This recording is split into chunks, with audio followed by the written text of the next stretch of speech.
Andiamo, Bienveni. Welcome to Athlete of the Week video, week number 3. I am sports editor Bryant Carpenter, and well, you know, I was under the weather last week, which meant I fell behind on my training, so I got some miles to make up. So if you don't mind indulging me, I'm going to make them up right now as we do our video for this week's Athlete of the Week contest for week 3. Our nominees will be coming up.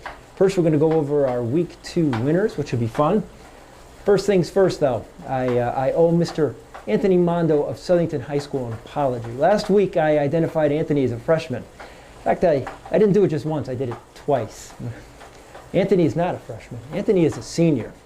Now, Anthony, there's going to come a point in your life where you will thank me for taking 4 years off your life. But that point is not right now, and I understand that. So, young man, my apologies. Anthony Mondo, senior, Southington High School track and field. He was one of our week 2 Athlete of the Week nominees, along with Dan Stevenson, another track and field athlete. He is from Maloney High School. He is a senior, of that I'm positive.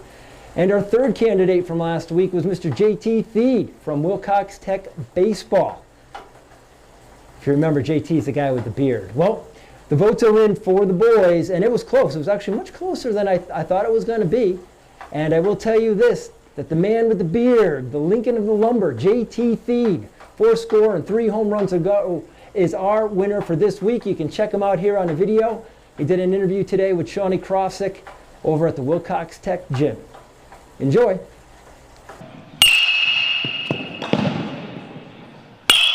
My name is Jakob Thiede. Go to Wilcox Tech. I'm a senior. I'm the starting catcher. So far, I mean, we're doing better than I expected. We lost a lot of seniors last year, so I didn't know coming in how the younger kids were going to do, but they've stepped up. Big time, actually. It's bigger than I thought, actually. Have to do more coaching than I expected, but I like it. It's fun. Lets me get a better understanding of the game, like talking with coach more often. And I don't know, I like it. I like the feel of kind of coaching. Biggest game this year? Oof. I don't even know. I mean, maybe Cheney, just because it was such a close game. It was probably our best game as a team, so I would say Cheney's game. Just the view, seeing the game from that perspective, instead of looking on the batter, I'm seeing out on the field. I've always liked that. Yeah, sometimes, because I mean, when we have cuts, some guys don't know where to go, so it's my job to point them in the right directions and line them up for cuts and stuff, so there's a little bit more pressure. Blocking. Definitely blocking and my arm for throwdowns and steals. That's my favorite part.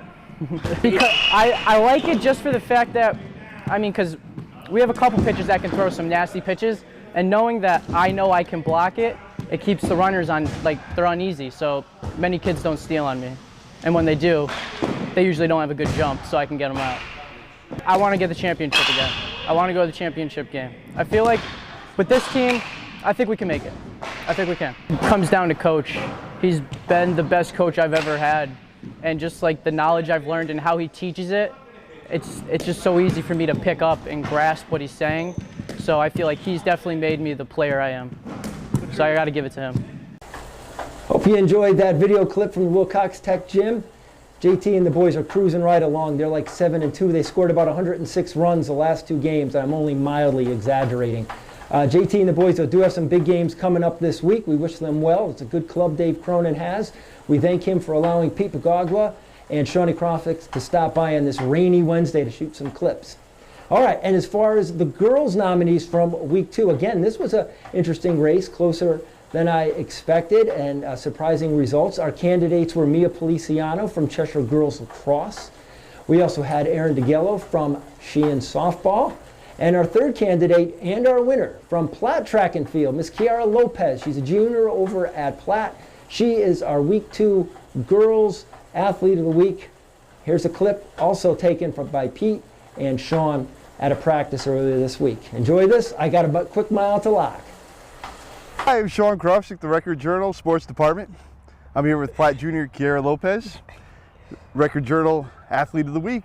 It feels great, actually. Yeah. When I got a lot of congratulations when I was going down the hall for even being nominated. So I'm grateful that I go to this school. And she's going to show me a little bit about her javelin, and I'm going to learn how to do it. First, your 2 fingers and just hold it straight, have it in front of your face and your hand out. Probably the invitational in which I threw 109. I didn't really think about it that much. I kind of just went up there and threw it. I didn't follow through. Okay, and then to throw it, you would just take your left foot and plant hard. So when did you get good at this? I wasn't really good at it. No? I would say probably this year. Yeah. Because last year we had Markia and Brianna, so it was kind of really competitive. Yeah, I was just learning from them. I learned a lot, mostly patience and like it won't happen in 2 days, like a 109 throw. I learned that from Markia. Also not to psych yourself out before a throw. Okay. Pick that front leg up and plant it. Landed in the same spot. I don't look at myself that much as a leader. I look at myself as like protecting everybody, making sure everybody's okay. More of like, more of family, not really like leader. There you go. That was actually so much better than the last one. I was so serious. Thank you so much. I feel good. Yeah. Like all my hard work kind of is starting to pay off. Not yet, obviously, Yeah, and it was great fun learning from you today. Yeah. So thank you so much. No problem. Well, that mile wasn't as quick as I thought it was going to be. Like I said, my training's off, and I'm sure all you kids with this weather, how dismal it's been.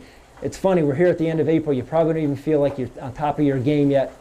I know I don't feel like I'm on top of my game yet, but hey, May is still ahead. The weather should be nicer, hopefully, and we can get back in our groove.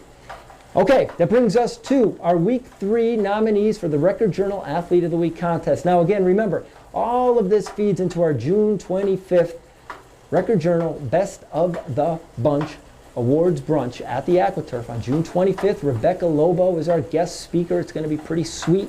We're expecting a lot of people, a lot of fun. Last year was a good time, and we welcome everybody to come out. If you're a scholar athlete, if you've been selected to our All-Record Journal team or an Athlete of the Week nominee, you are automatically invited. Please come out. And remember, Athlete of the Week nominees, you are eligible to apply for the Wallingford Buick GMC $5,000 scholarship. There's one for a boy and there's one for a girl. You go on myrecordjournal.com to apply. You also go on myrecordjournal.com to buy tickets for the brunch. You'll see the addresses there with some more specific instructions. So please, by all means, $5,000, that's a lot of coin. All right. Now, here are your nominees for Week 3, this being the last full week of April. We're going to start with the girls. We have 3 softball players. Didn't plan it that way. It just came out that way. These 3 girls could not be denied, and they are our Week 3 nominees. Starting with Platt. Platt started 0-4, but they found their footing last week with 3 wins. And our nominee from Platt is their junior right-handed pitcher, Michaela Arjevich. She has been a pitcher for them since her freshman year. And last week she threw 2 one-hitters and followed that up with a 2-hitter. She also had a game at the plate. The kid can hit too. She had a game at the plate where she went 5 for 5 with a homer and a triple, 3 singles. And she also drew a walk, which meant she reached base all 6 times she was up, and she scored all 6 times she got on board. So, nominee number 1, Platt High School junior pitcher Michaela Arjevich. Nominee number 2 from softball, we go over to Southington High School. And their senior catcher, Mairead Scaffarello. Mairead, dear, I hope I'm pronouncing your name right. I'm 25% Irish, my Gaelic's not good. Mairead Scaffarello, senior catcher. Get used to hearing that name because this girl can pop. She hit 2 home runs last week on a 7 for 11 week. This is in 3 games. Southington outscored its opponents 36-6. Mairead had 7 hits and 11 at-bats. 2 of them were home runs, 2 were triples, another was a double. Not surprisingly, Southington won all the games, obviously. They are 5-0. Mairead also catches Kiara Zazzaro. She can hum. She's junior. She can fire the ball. She just no-hit Maloney. Southington's 5-0 going into 2 big non-conference games at home this week. Now, unfortunately, the first one was yesterday, Wednesday afternoon against West Hill. But it's worth going over to Southington this afternoon to see them play NFA. Southington always in contention in Class AA. with Mairead Scaffarello behind the plate. They will be again this year. Okay, that brings us to candidate number 3. And candidate number 3, it's another girl whose name begins with the letter M. I'm slightly confused by it, but all these girls are so deserving for their accomplishments last week. This girl from Lyman Hall, their junior pitcher, Madison Shura, Maddie for short, that's what she goes by. Now, last Wednesday, Maddie led Lyman Hall over Sheehan 3-1. She threw a 2-hitter, and at the plate connected for a 2-run single that drove in what proved to be the game-winning runs. Lyman Hall scored all of its runs in the 5th inning. Maddie had a 2-run single, and it all added up to a 3-1 Lyman Hall victory over Sheehan. That is the first time Lyman Hall has beaten Sheehan in softball since May 13th, 2010. I remember that day because I rode about 40 miles that day. And that was a long time ago. It was 12 games in between victories for Lyman Hall softball. So congratulations for Coach Rob Brewster and his Trojans, led by Maddie Shura. They ended a long losing streak to Sheehan. And Maddie Shura is the 3rd and final girls nominee for Week 3 Record Journal Athletes of the Week. Okay, and that brings us over to the boys. I'm getting thirsty, but I'm still plugging away here. I trust you kids are in much better shape than me. For the boys, we have a better mix. It's not just one sport. We have some lacrosse, we've got a little baseball, and we got some golf. We're going to start in lacrosse over in Cheshire, where Coach Rich Policiano's boys are off to a 6-2 start. That's the record they took into last night's game up in Simsbury. Another very good team. This team is loaded with talent. Shawnee Black, what a good player. Kid's got 60-some-odd points already. He was last year's Record Journal Boys Lacrosse Player of the Year. They have Jack Raba, who's going to Loyola. He's only a junior. And they also got a kid named Tim Hoynes. Timmy Hoynes, remember that name. You should recognize it by now. He's got 27 goals on the year, and he is this week's Cheshire Boys Lacrosse Record Journal Athlete of the Week nominee. By the way, the Rams just had a game up at West Point. They took on Floral Park from Long Island, which is where Pete Pagwagwa, the man behind the camera, is from. And if there's a more beautiful spot in West Point on the Hudson River, I have yet to see it. So, Tim Hoynes, Cheshire High School. He's a junior. He's our nominee for the Rams for Week 3. Moving over to baseball, we go to Sheehan High School. Nick Sarasali, senior right-hander. Nick threw 2 games last week, which he won 2-1, and they were kind of a good lesson in what pitching is all about. He kept his pitch counts low. He threw a 5-hitter against Jonathan Law. He threw a 4-hitter against Cheshire this past Sunday. Again, both games 2-1. Both games pitch counts low. You want to know why? He didn't walk a single batter in either game. His strikeouts are low, but hey, baby, there's nothing wrong with pitching to contact. As you might imagine, Nick went the distance in both games. He led Sheehan to victory in both games. The Titans have reeled off a good 6 wins in a row. Strike that. 5 wins in a row. They're 6-3. They got some big games this week against Shelton and Amity. I'm getting ahead of myself figuring Sheehan's going to stretch that winning streak, but they got some tough games up ahead.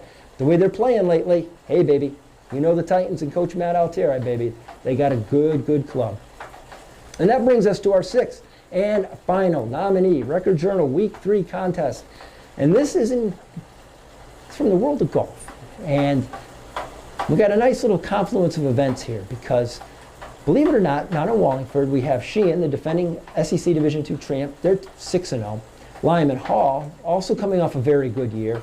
They're 6-0, and they just so happen to be playing this afternoon over at the Farms Country Club, which is just delicious. It's part of a good chunk of days of Lyman Hall Sheehan. They're playing in lacrosse, running track against each other. And they're also golfing against each other today, and both of their teams are undefeated. Our selection from Wallingford is junior Lyman Hall, Pat Doherty. Pat has medaled 3 out of 5 possible times. He just shot a 3-over down at Orange Hills against Jonathan Law. It was a 38, I believe. Yes, a 38, a 3-over 38 at Orange Hills.